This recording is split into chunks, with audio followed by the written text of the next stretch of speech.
attendance this year, we had 178 warbirds registered, which is a very healthy number. In a typical year, we're around 150, 160. So attendance was up. People were very excited to get back into the air show routine and see their friends and get out and fly in the show. We had good participation from all of the type club groups. The T-34 group had over 20 aircraft, which is a great participation level on their end. The Red Star pilots, good participation on their side. The classic jets had quite a few L-39s, and they participated. So all in all, it was a good fly-in, a safe event, and we're looking forward to Oshkosh. All of the indicators came across at Sun and Fun would be the people that attended there all seem to be planning on coming to Oshkosh, and they're all excited to get back and see their AirVenture friends. Typically, we sign up, half a dozen members at the event, and this year's the same. Actually, I think we had another lifetime member sign up, so nice. That was good. I think one noteworthy thing is one of our pilots, Tom Tippin. He flew in his first air show, and he was really excited. He flew a T-6 with the group, and it's always exciting to see younger people getting involved in aviation, and Tom's certainly doing a great job, and he's looking forward to lots of air show performances in the future. I guess if you wanted to maybe use a quote or something, Zach was very happy with the participation level and is excited about the opportunities coming up at AirVenture. Just everything went so well, coming off of a down air show year, that it's just that the future looks very bright, and we're excited about it. So currently on the AirVenture website, all the pertinent information regarding COVID and COVID protocols are listed, and those will change and evolve according to local health department guidelines and CDC guidelines. But there's certainly plans are in the works, and be able to come back on site and help us with convention preparations and maintenance and things like that. So it's not too far around the corner. I would expect in the month of June we'd have quite a few weekend work party activities, and get people back into the swing of things.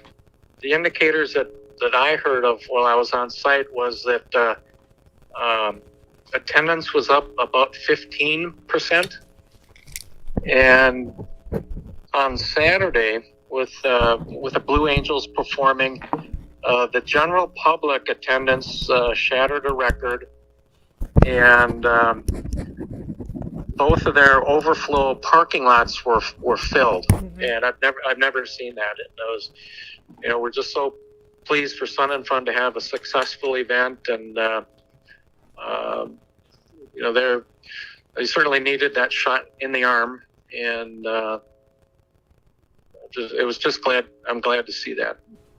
So during the event, we had the Warbirds of America flew on Tuesday, which was opening day.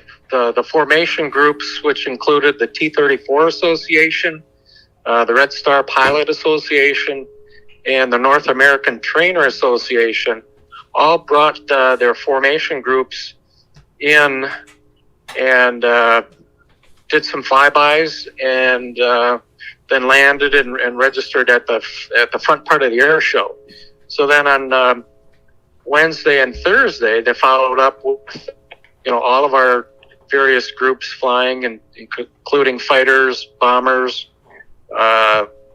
transports, and really gave a nice overview of warbird flying for the crowd. And it was great to see all the groups back in action again. And again, just looking forward to seeing them joining us up at Oshkosh. Yeah, I think from the volunteer aspect, typically at Sun and Fun we have about 60 to 75 volunteers, and up at Oshkosh that number grows to well over 500. So it's good to see that the folks on the volunteer side of things were able to come out. And many of them that I talked to said they were very comfortable in the working environment, and many had both of their COVID shots, if that was a concern for them. They certainly came out and helped run the show and did a great job with it. So I think by the time we get to July, with people getting more vaccinations, more shots in the arm, I feel very confident that we'll be having a successful and healthy event. The one nice thing about Sun and Fun is that the pilots, enjoy participating. We had a really strong variety of aircraft. Like I mentioned, from the fighters to the bombers, transports, the trainers. So during the air shows, the narrator described, the historical value of a lot of these aircraft, and the younger generations may not learn about the history behind these airplanes.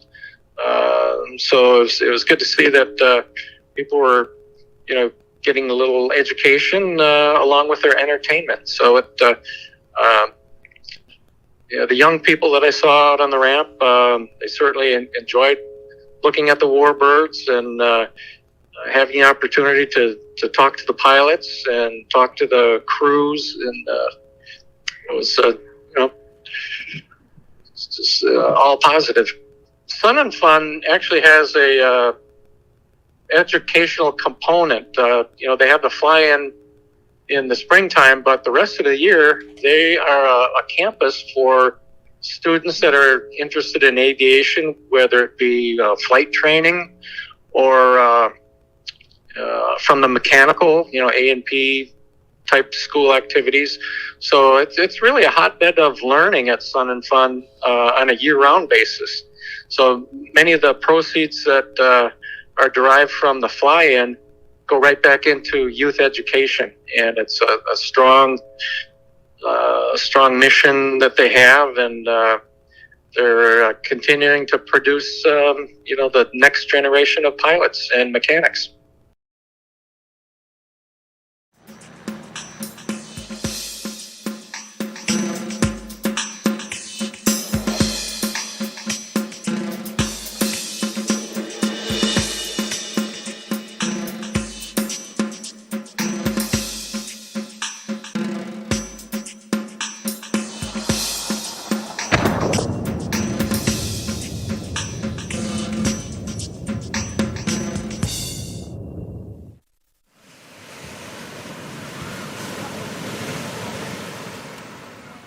On December 17, 1903, the Wright brothers flew the world's first airplane in powered, controlled flight at Kitty Hawk, North Carolina. Airborne 12 seconds, 120 feet, that flight changed the world.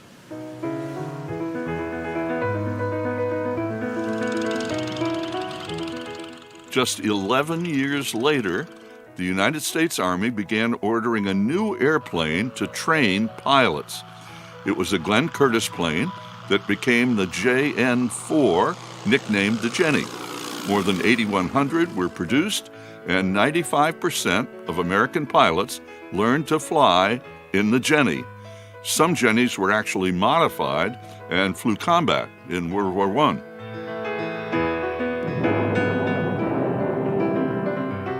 When the war ended in 1919, there were thousands of surplus Jennies. For $300, pilots bought Jennies and popularized civil aviation, barnstorming, stunt flying, wing walking, and flying air shows across the country.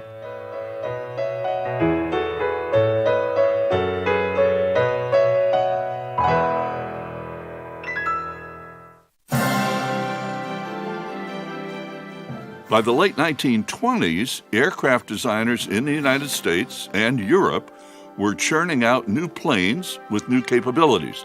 The Army now needed a new primary pilot trainer, and the Stearman Aviation Company created that plane, the Stearman. More than 10,000 were produced for $11,000 each. It was that plane that trained American pilots until the end of World War II.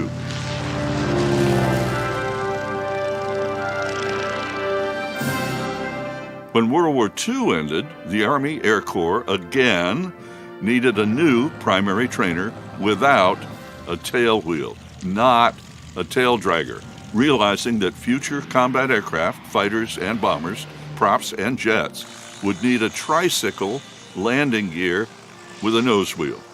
So in the late 1940s, Beechcraft created the T-34 Mentor, and North American Aviation created the T-28.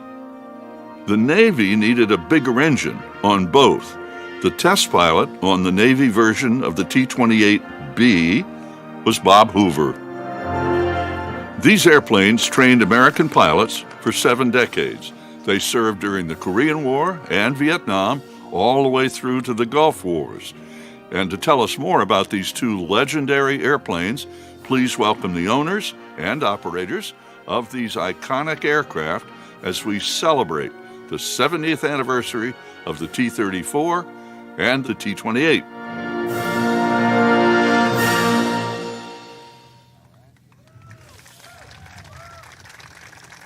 Before we get started on the talking about these particular airplanes, let's point out particular airplanes that we have. We got a T-28C that's on the end. That's Dr. Glasser owns that airplane. This is a T-28A here with a red nose.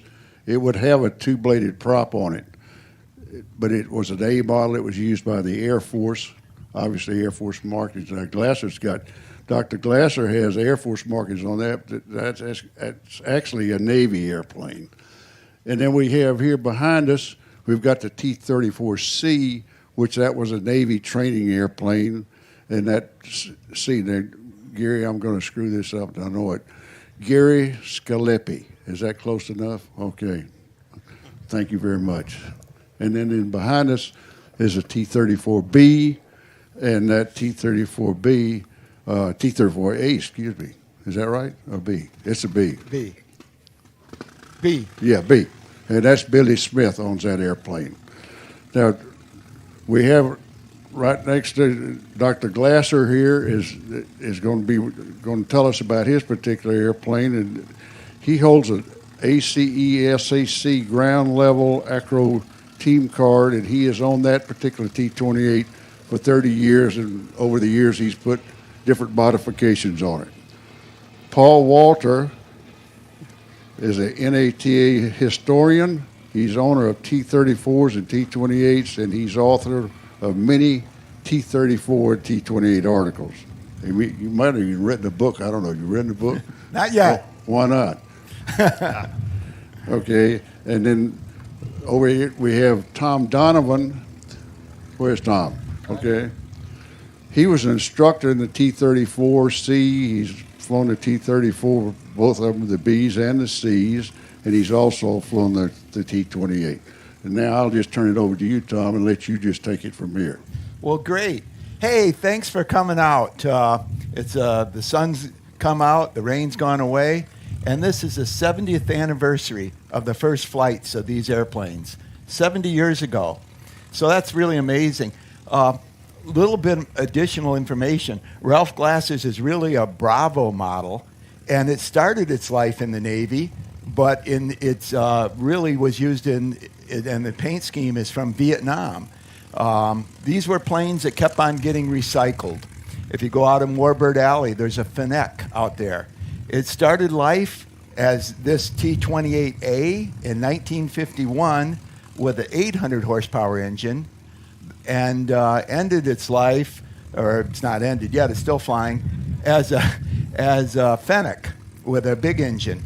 So I'll tell you a little difference about the planes and the history of them, if that's okay. We came out of World War II. The U.S. government had 60,000 trainers, lots of trainers, but not a single one of them had a nose wheel. They were all tail wheels. Why? You had to teach aviators at that time, don't ground loop. All these fighters out here in tail wheel planes, and the dreaded ground loop is what they worried about. B-17s, don't ground loop. Well, they knew at the end of World War II, jets were the future, and they all had tricycle gear. Ground loops you can't ground loop a nose wheel plane. Very difficult. So why train people in a Stearman to fly a jet that's a nose wheel? They don't need to know that skill set of not ground looping a plane. So they came to North American and said, build a plane that will transition our students to your F-86. The F-86 Sabre was already in production. They were on the line in 1947. And they said, build this trainer, and the cockpit came right out of the F-86. The throttle's in the same position, the gear's in the same position. They wanted it complicated enough. So,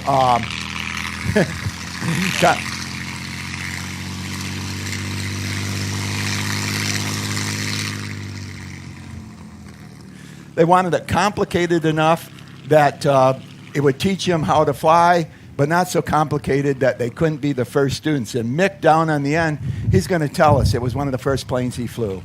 Anyway, the Air Force said, we like them. They bought 1,200 of them with the little engine like this with a two-bladed prop.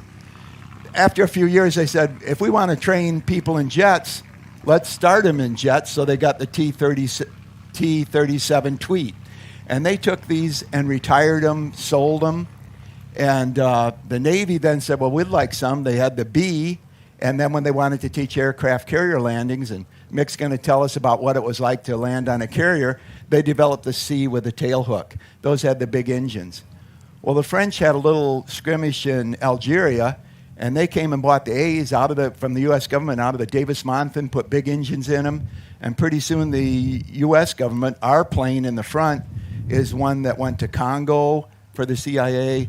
Others went to Vietnam and Laos, and they were pulling them out of the desert, putting big engines, and those are the Delta, the Ds, the D5s, the D10s, and the Fennecs. So that's kind of the history of it.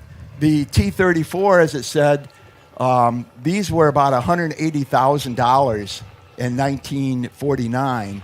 Walter Beech said, I can make a trainer a lot cheaper than that, and it's going to be a lot easier to maintain than a Stearman or an AT-6 has fabric wings, fabric control surfaces.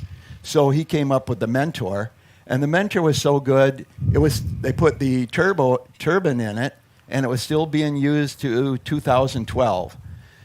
The T-28s, the Navy quit using them in 1984, but if you go out in the ramp, you'll see an Army one there. The Army kept on using them until 1993 to follow behind helicopters.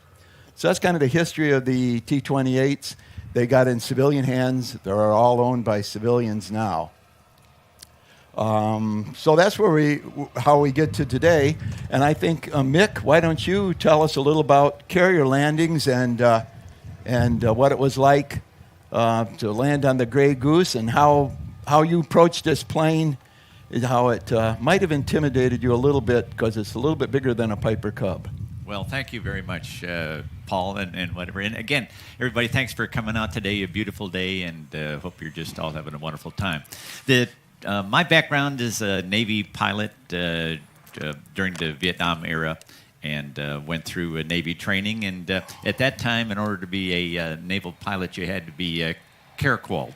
So everybody who got their wings in the Navy was carrier-qualled. We ended up flying initially the T-34s, and then ended up graduating to the T-28s. The T-28s we could fly were the Bs and Cs, The B model has no tail hook, as Ralph's airplane at the end down there. And then the C model has a tail hook. There was about 299 of those built, whatever. And the C model is a lot of fun. It's got a shorter propeller on it because when you touch down on the carrier deck, they didn't want the prop hitting the carrier deck, so it gave a little bit more clearance. So the T-34C has a little less performance than the B. You had to carry about an inch or two of power if you're flying in formation with them. Landing on the carrier deck was a lot of fun. You see pictures of aircraft carriers are huge when you're next to them. The Lexington, when I used to, as a student, would go in Pensacola and go jogging next to the Lexington. It was his dock there at Naval Air Station Pensacola. The ship was huge. We practice FCLPs, field carrier landing practice at BT5 at Softley Field. And then when we got done with all the FCLPs and so on, you're qualified, then they sent you out to the boat. You'd fly out to the Gulf of Mexico. The Lexington would be out there. They used the Lexington as a training carrier. There were many other training carriers that the Navy used, the Antietam and so on, and lots of different carriers. But when my turn was out there, I flew it out to the Lexington. The Lexington, as you're up there holding this huge ship that you've seen pictures of aircraft carriers, when you're looking down on the thing, that little thing is so doggone small sitting down there in the Gulf of Mexico, you're wondering, how in the heck am I ever going to land on that thing? It's just so doggone tiny. Turns out it works out good. The training was wonderful. The instructors were great. The T-28s are very rugged and very reliable, and the entire process was a lot of fun. 325 feet, and then you roll in, you call the ball and fuel state and, Roger ball and so on. And then you just follow the meatball down and the touching down. It was a lot of fun. We did, back when I did it, we did 3 touch and goes initially to make sure that you got the flow of the pattern and so on. And then your next 6 traps. And then, or 6 with the trap would mean this time the hook was down, and you'd catch the CDP or the cross deck pennant or the wire, whatever you want to call it. And on the Lexington, you shot for the number 1 wire. A lot of other carriers and so on, maybe the wire number 2 or wire number 3 was where you were aiming for. But with the T-28s and the Lexington, we were shooting for the number 1 wire, and OK passes is the best you could do, and so that all worked out very good. Airplane comes to abrupt stop, after they, because you get the hook and make the stop. You don't use any brakes. It's a hook that fits in the wire and slows you all the way down. Then they back you up a little bit. They gave you the sign to raise the hook, and you raise that. Thanks. Then they bring you over to a line on the carrier that was the Good deck question. Launch. We didn't do any catch shots with the T-28s, and then they launch you right off the deck. You follow this center line right down the deck, and the airplane would get airborne, usually by the forward elevator of the Lexington, and then we just get in the pattern again for our 6 traps. Once we finished that, we went back up to a little holding pattern, waited for everybody to quit, and then flew home. And it was an exhilarating experience just to be out there. For those of you, it just was a lot of fun. For some of you that flying over water, like I was just talking with some folks, you get kind of make sure you're flying over water. You want to have all the emergency equipment and so on. But it never occurred to me that these T-28s, they were all so good and all that stuff that we'd fly out 50 miles out to find the carrier and fly it, and just had a wonderful time, not ever worried about it being over water or anything like that. So a wonderful experience with a great airplane. These airplanes are now still flying. A lot of C models are still around and so on, but it's a great experience, a wonderful airplane, and we're flying with a great bunch of people in the T-28 community, and I don't think you could get a better experience as far as have big sound, lots of power, and it's just a wonderful airplane to fly with great people. So thanks very much for coming out today. One thing maybe you could cover, Mick, after you landed on the carrier, you were expected to take off. Yeah. And you always see in Top Gun, they put you on the catapult and blast you off. But they didn't blast you off. You had to just give it the power and go. Right. So I asked him, I said, well, what happened if the engine quit? And he goes, well, the boat runs over you.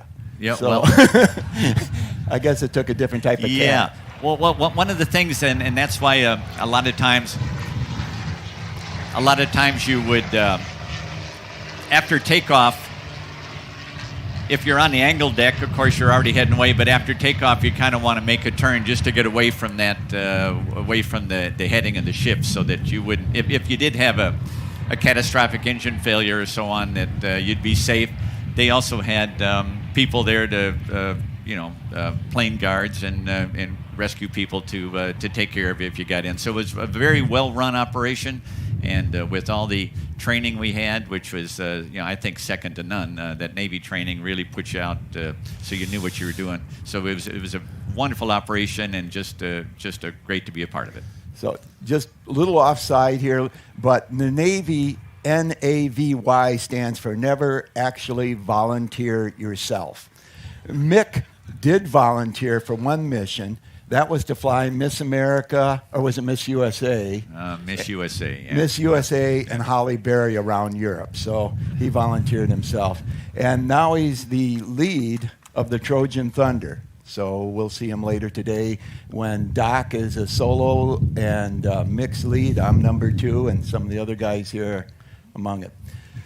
With that, Doc, you've owned your T-28 now 30 years as a civilian. You went out in the boneyard to find it, right? Maybe you can explain that.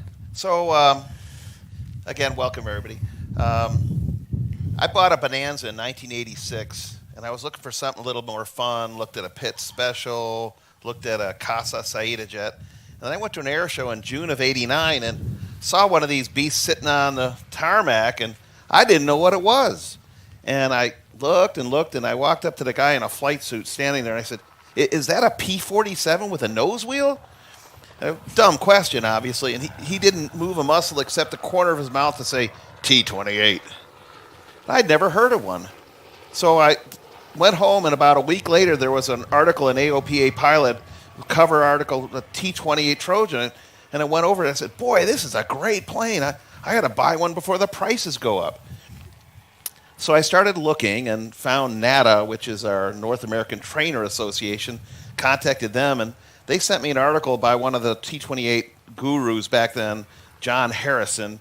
He called it the Marvel Mystery Warbird.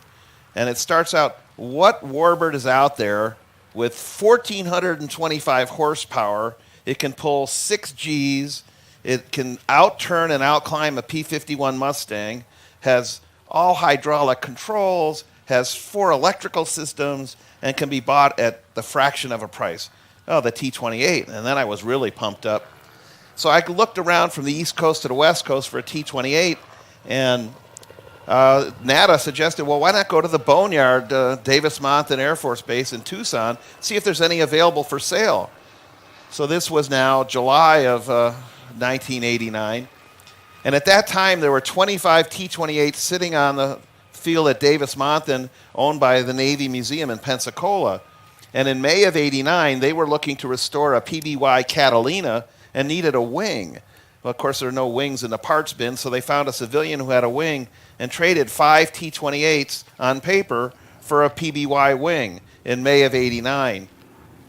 In June of '89, that person sold 3 of them to a T-28 parts dealer in Picayune, Mississippi for $30,000 apiece. 2 months later, the Honduran Air Force was releasing all its T-28 parts, and so he quick sold them for $45,000 apiece to a broker in Florida. So when I went out to Davis-Monthan, they said, well, these 3 are available for sale. And I looked at the books, looked at the plane, and picked the best of the lot. And they said, well, write a check for $90,000 to the broker in Florida. So from May or June till August, it went up from $30,000 to $90,000. And it had been sitting in the boneyard since '78. So my plane was manufactured October '55, 2 months before I was manufactured, and served with the Navy, including 2 years in Kaneohe Bay in Hawaii, but mostly down in Florida, training Navy pilots, flying 11,000 hours from 1955 till 1978 when it was put in storage. In those 11,000 hours, it also got 11 engines. And these engines are basically what was on a B-17, but more horsepower. They bumped them up to 1425. So this plane had been sitting out there. I came back 2 months later. They towed it across the lot from Davis-Monthan, put the engine on, took the prop out of the box, and the guy licensed it for me for 10 grand. So 100 grand. I was in with a T-28 that still had the spray latex all over it, cobwebs in the inspection panels, which he never opened, and so forth. So I flew it. I had to fly it for 15 hours for the insurance company. I told the guy, well, you're going to get my back seat, which he wasn't expecting. So we're at Tucson International doing touch and goes for an hour or so, and on the 10th one, all of a sudden electrical smoke fills the cockpit. And I said, what do we do now? And he says, well, I guess the next one's a full stop landing. And the generator had torched on it. He never bothered to oil anything. But anyway, I thought that rather than taking this plane home to Illinois, I'd take it out to California to Bob Hoover's mechanic. Bob Grant at Great American Aircraft in Torrance. And he was going to do a 6-week once-over to really inspect things and clean it up. Well, he called me at home a month later and said, listen, do you want that carburetor overhauled? It's been sitting in a box for 11 years. And I said, well, how much does that cost? He said, well, it'll be $1,000.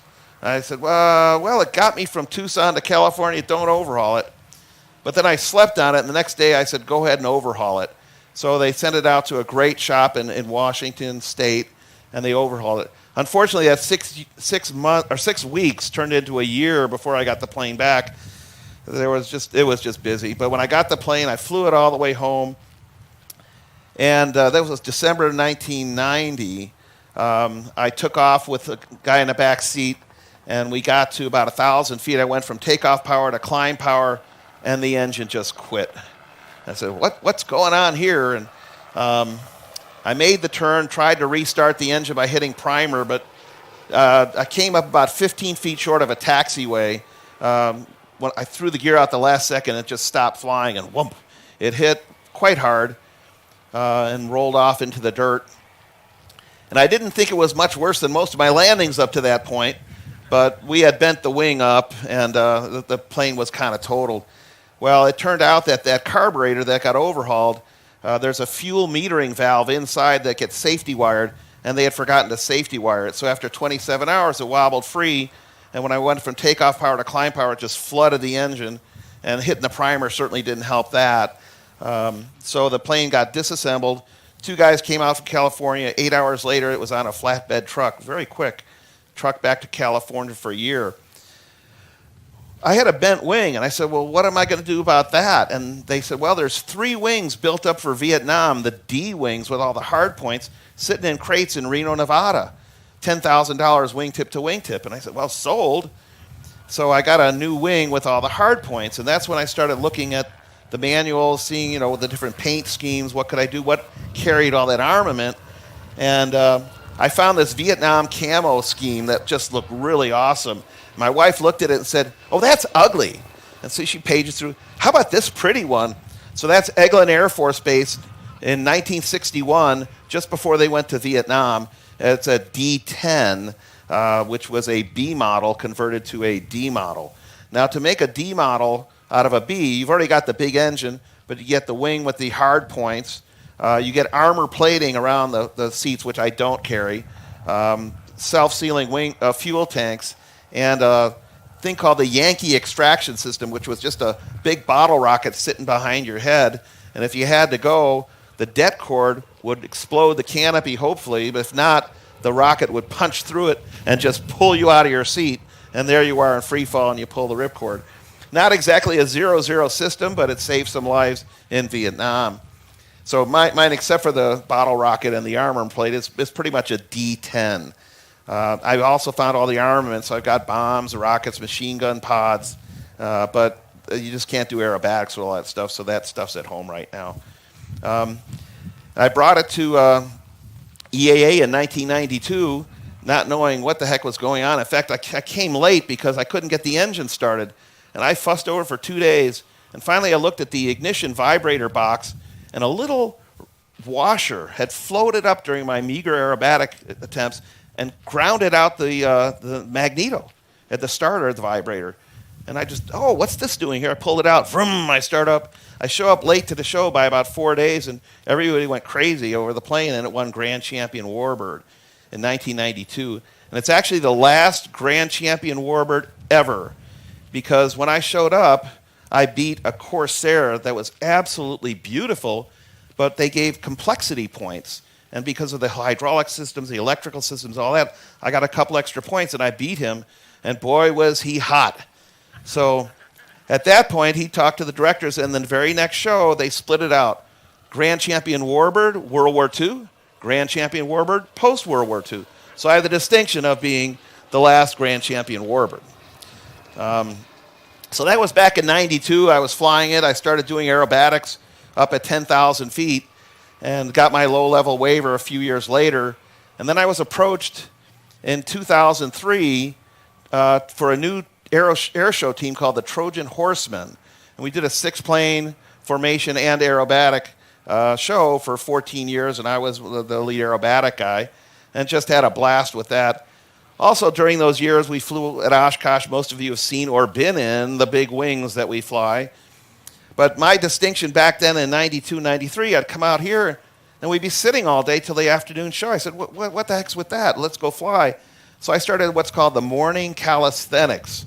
And we meet on the Warbird porch early in the morning. We put together the flights. We go out and fly, make some passes like that beautiful B-17 is doing, and then come in and land and get our extra licks in. So between that and flying in the shows, it's just been an absolute treat. 2 years ago, we started the Trojan Thunder, which you'll hopefully have the pleasure of seeing this afternoon. After the big Warbird show, we'll be doing our performance. But it's been an absolute thrill to have that plane. I've had it for 30 years now and operated it for 7 years longer than the military did, so I guess you can almost call it mine now. I've had about $1 million worth of fun in the plane. It's cost me $2 million to do it, but I still wouldn't trade it, and I've got a very understanding wife and a very supportive daughter and son-in-law who are in the audience today. First time she's been here since she was 1.5 years old, so welcome back, Sarah. Yeah. Oh, great. Anyway, that's kind of the gig with the Trojan there. Thanks, Doc. Yeah, the T-28s were really rare back in the 70s and 80s. Ours came from the Congo, and in 1978, it was traded even up for a P-51 Mustang. So if anybody wants to make that trade again, my wife, who's sitting back here, give them a hand. It's really her airplane. She wanted it. She'd be willing to trade for a P-51, I think. Okay, thanks. Well, great. Now we'll talk a little about the T-34, Walter Beach. And you say, that kind of looks like a Bonanza. Well, that's what started. It was a Bonanza. And there's a little petite woman named Betty Skelton. Betty Skelton was a race car driver, but Walter Beach, he was pretty clever. He said, I'm going to have Betty take it around to military bases, the prototype. And she debuted it in 1949. And the military, they liked that plane. That was great. Both the Navy and the Air Force, maybe the Air Force a little more than the Navy, because they said this is a bit much for somebody, the first time they ever flew a plane to fly this. So they developed the T-34A Alpha. The Navy wanted it, but they didn't want all the development costs. So they said, well, how can we avoid that? We want the A, but we don't want to split. The government's going to make us pay half the development cost. So they said, well, let's call it a new model, a T-34 Bravo. This is a Bravo. And what they did, they put 1 degree more dihedral. In the T-34A, the seats go back and forth. In the B, the pedals go back and forth. The A's got nose wheel steering, the B doesn't. Other than that, they're almost identical. But that helped the Navy not have to pick up the development cost of the T-34 Mentor. And then later on, it was such a great plane, they put the turboprop in, and it became the Charlie. So we're really lucky to have a Charlie. I think there's only 2 or 3 in civilian hands. The ones in the U.S. government, they're sitting out in Davis-Monthan, and every month there's another group of them gets shoved into the shredder, and they come out in pieces this big. So with that, we've got somebody that flew both the B and the C and the T-28. And this is a neat thing about Tom. When he jumped in that plane, he didn't have a driver's license yet, right? He was from New York. You don't need a car in New York City. So he went down, and I don't know if they have this photo of Tom, but he's got his helmet, and he looks mighty spiffy there as a young man. I don't know how old you were, but... About 22 there, Paul, but thin and a mustache as well. So, first of all, thank you all for being here. We commemorate the 70th anniversary. It's a great aircraft. Like Paul said, I started out in the T-34 Bravo. I've flown all these aircraft as an instructor, and I flew the T-34 Bravo and the T-34 as a student, and the T-28 as a student. So I look back as I was starting to prepare for this Oshkosh given to 70. I started connecting some dots. I think I'm probably the only former naval aviator who's flown all three aircraft as an instructor. After going through primary flight training, I came back once I got my wings right back to a T-34 squadron at Saufley Field with a whopping 220 hours under my belt. My wings of gold, and now I'm teaching students with 0 hours. So needless to say, we were learning about it at the same pace, trying to keep ahead of the student. The reason I wound up flying the T-20 is we closed down Saufley Field in December of 1976. We decommissioned the squadrons, the T-34s retired, and I still had time on my orders, so I wound up going up to Whiting Field, where I then go to fly the T-28 for about 18 months. As I started doing some more research and looking through my old logbooks, it turns out I flew Doc's plane on 5 occasions. And I sent him my logbook entries, and it was really kind of neat to stroll down memory lane and say, hey, this is amazing, okay. And then fast forward, 18 years after I soloed, I wound up getting command of a training squadron in Texas that flew the T-34 Charlie. So I think the Navy is trying to send me a message here. You didn't get it right in the Bravo. We couldn't get you right in the 28 in primary. And now maybe we'll get it right in the Charlie. One thing I want to note for you, though, when we shut down Saufley, there was a challenge. We didn't have a primary trainer. So for about an 18-month, almost 2-year period before the Charlie came online, that was the T-28 was the first aircraft a student would strap on. So you didn't walk up on the wing. You had to pull the handle, bring the flaps down, and climb up onto the aircraft. So going from nothing to 1,425 horsepower as an instructor with a student could get very interesting, especially the first takeoff. I kind of made the analogy, if I could have put a paint roller with white paint under it on that first takeoff, it would be nothing like an S-turn going back and forth as your student's getting behind power, ahead of power, trying to maintain directional control. But I will say it's like anything else. It's all relative. If you don't know anything different, then it's the first thing you fly. And so, quite frankly, if you didn't think you could strap it on, they did, and the students did very well in this. And we were training Iranians and Kuwaitis as students as well during that time. So I come from it from a little different perspective. Yes, I did get my license 4 days after I got my wings. In fact, the car I used was a Mustang, and my buddy here, Denny Flang, and Bob Delaney, who are all Navy buddies, are in the bleachers here, so don't ask me any hard questions. I got stories on you guys too. And so the bottom line, I got my wings. 4 days later, I went down to the DMV in Texas. Big state trooper, big hair. Now, 1974, 76, if you remember, long hair was in vogue. Well, obviously, we're in the military, so we stood out. So this big Texas state trooper looks at me. What are you here for, son? Well, sir, I'm here to get my driver's license. What are you talking about? Weren't you just over here flying those planes and stuff? Oh, well, yes, sir, I did. Just got my wings. He goes, son, you're doing things backwards. Well, the driver says, Daddy drives me over because I couldn't drive the car over. And I'm like number 5 in the line here with a bunch of guys sitting there against the wall. And the state trooper just looks over to the lady behind and goes, I got him first. So I go to the head of the line. I'm going, I'm not sure this is good or bad. And so he goes, get in, son. So he goes, strap in. All right, start her up. He goes, okay, turn right, turn right, turn right, turn right. And we literally run around the DMV, but he goes, you're good to go. God bless you. And it turns out he had been a Marine drill instructor. He said, Semper Fi, Tom. Good luck to you. And so, that was going full circle. So that's my experience. I've loved these planes. They all have unique aspects to them. The one thing about the Charlie It's got beta, which means you can reverse the blade angle and stop very quickly. And that's it. So if I have plenty of stories, so I got to stop now. So plenty of sea pretty stories. interesting. All right, Paul. Well, thank you. I just want to acknowledge my son and daughter out here. Joe, he's an F-16 driver for many years, Wisconsin Guard. Now he's KC-135 out of Milwaukee, and he also is a United 777. And Lindy, 99er, she flies out of California. So with that, Can I say one more thing? Yeah, sure. I want to also, I've been away after I retired out of the Pentagon in '99. I kind of got away from aviation, was doing the corporate stuff. And I want to thank especially my cousin Gary, who I've been sitting in the back seat, 180 pounds of counterweight. It is T-34 flying with the Lima team. And so my cousin Gary, Donovan, has rekindled my flame. So thanks, cuz, for all your efforts in getting me back into flying again. We have time for some questions and answers, and Robert here's got the mic, and whoever, raise your hand. Anybody have a question?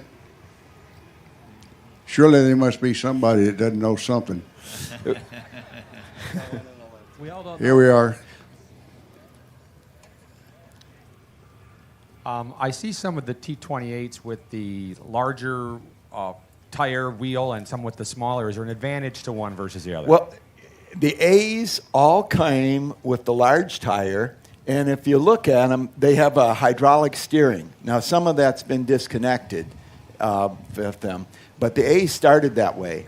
For the B and the C, it's differential, and as far as we can tell, all the Bs and Cs, because they, much bigger engine, a lot more weight, came with a small wheel. The trouble with the small wheel is if you land on grass, it's going to flip right over. So when I went to Vietnam and places like that, people got to putting the big wheel on. And to tell you the truth, Doc's got the big wheel because he's a D model. D models had big tires on them because they were landing on unapproved airports. So the difference is the big wheels might go off in the grass. Yeah.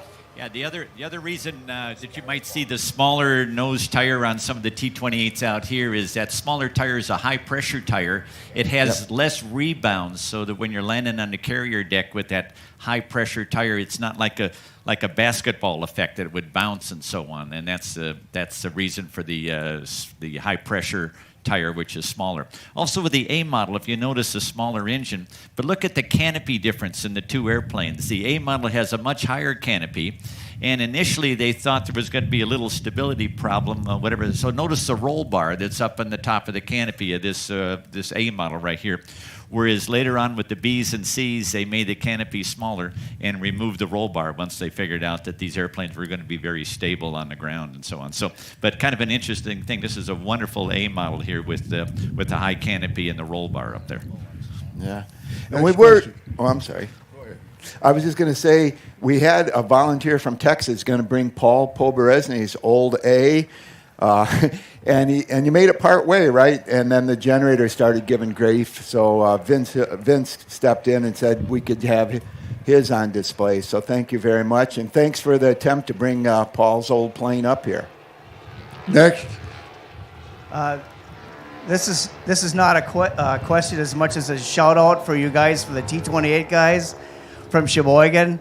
I'm on the board of directors for the Aviation Heritage Center. Paul and Doc, it's such a great professional group of flyers. They come down and do their air clinic for the last 11 years at our airport, and they use our aviation facility, and it's been a gas. You guys are fantastic, pros all the way through, and just having the people from Sheboygan being able to watch you guys and get up close and personal has been a really great experience for everybody. So that's what I wanted to tell you guys. Awesome. Thank you for hosting us. Yeah, Doc. Is that it, Robert? Out in the distance here, there's some Stearmans that are flying around. They're celebrating their 85th anniversary, and this is the 70th. So they came a long way from a Stearman to these in 15 years. We have one more question here. Howdy. Can y'all hear me? All right. So I was the one that was supposed to bring Paul Poberesny's airplane up, like he said. But one of the cool things I was reading through the POH that stuck out to me It says the airplane has excellent stability and control characteristics under all conditions of speed, power, load factor, Gs, and altitude. The controls are effective through the speed range, and airplane response to control movement is quite rapid. The 100 degree per second rate of roll is comparable to that of normally found only in fighters. So when I read that, I was like, oh, that's pretty cool. You know, you're flying an airplane that has fighter characteristics in a trainer aircraft. So, thanks a lot, folks. We have, that'll be the end of our question and answers. We also have some challenge coins, and they're provided us by, well, we have one more question. Excuse me. Oh, I see her. How can I miss her? Anyway, we have challenge coins from the Fagan Fighters World War II Museum that we talked about earlier in Granite Falls. And for our veterans and our beautiful lady here with a little straw hat on and a blue shirt, she has them in her little basket. If you'll come up, she'll be glad to give them to you. And thanks again for coming with us. We want to be sure and recognize flyingtv.com at this time. Thank you.